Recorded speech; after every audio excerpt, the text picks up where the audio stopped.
कूफा के शोहरत वाले शहर में, जहाँ ताजिर और उलमा की भरमार होती थी, एक जवान शख्स रहता था जिसका इल्म की तलाश ने केमिस्ट्री के मुस्तकबिल को शक्ल देने वाला था। ये थे जाबिर इब्न हयान। अब बात है कि इनायत में जाबिर ने इल्म की जस्तजू में दिल डाला, अपने असल के बड़े उलमा से सीखा। उनकी तेज जहानत और तलाशी ने जल्द उन्हें उनके हमसाया उलमा के दरमियान मरूफी हासिल करा दी। अपने अलहदा लेबॉर्ट्री में जाबिर ने ऐसे तजुर्बात किए जिन्होंने केमिस्ट्री की समझ को इनकलाबी बनाया।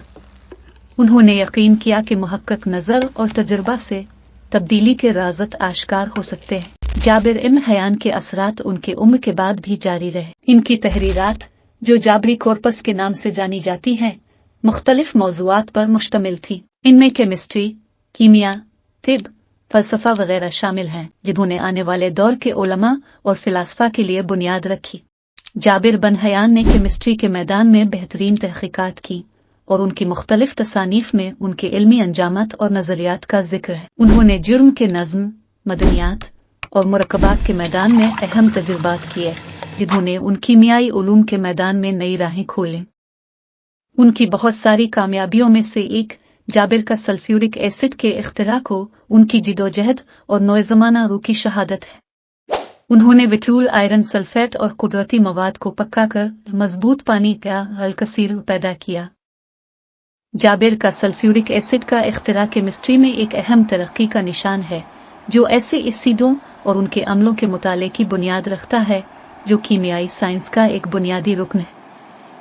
उनकी मशहूर कुतुब ये हैं: किताब अल-रहमा, किताब रहमत। ये किताब अमली केमिस्ट्री और दवायती अमलियात पर मरकूज है। इसमें दवाइयों की तैयारी के तरीक़े, उनताज की तकनीकें और मवाद की खुसूसियात शामिल हैं। किताब अल-हज्जार, किताब पत्थर। ये कामादिनों, पत्थरों और गोहरों की खुसूसियात पर मबनी है, जिनकी तिब्बी और कीमियाई इस्तेमालात का जायजा लिया गया है। किताब अल-ज़ोहरा, किताब ज़ोहरा। ये रिसाला कीमिया को ज्योतिष और नजूमियत से जोड़ता है, जिसमें फलकी जिस्मों के असरात पर ज़मीनी मवाद और अमलों का मुताला किया गया है। किताब अल-कमाक, किताब कीमिया। ये जाबिर की सबसे मशहूर किताब है, जहाँ उन्होंने कीमिया में अपने नज़रियात और तजुर्बात का खुलासा किया। इसमें धातुओं की तब्दीली, मुख्तलिफ मवाद की तैयारी और कीमियाई अमलों के इरफानी पहलुओं पर बात की गई। जाबिर इब्न हयान के इल्मी वारसी और नज़रियात का असर आज भी इल्मी दुनिया में महसूस होता है। उनके कामों ने बाद में यूरोपीय केमिस्ट्री और अलकीमी को भी बेहतर बनाया और उनके उसूलों ने इल्मी तरक्की में अहम किरदार अदा किया।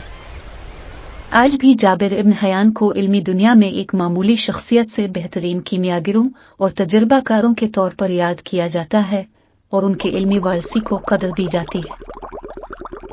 Choice is yours. चैनल पर जाबिर इब्न हयान की तरह हिस्ट्री और मोटिवेशनल वीडियो देखने के लिए लाइक करें, सब्सक्राइब करें और घंटी के आइकॉन को दबाएं और अपने दोस्तों के साथ शेयर करें।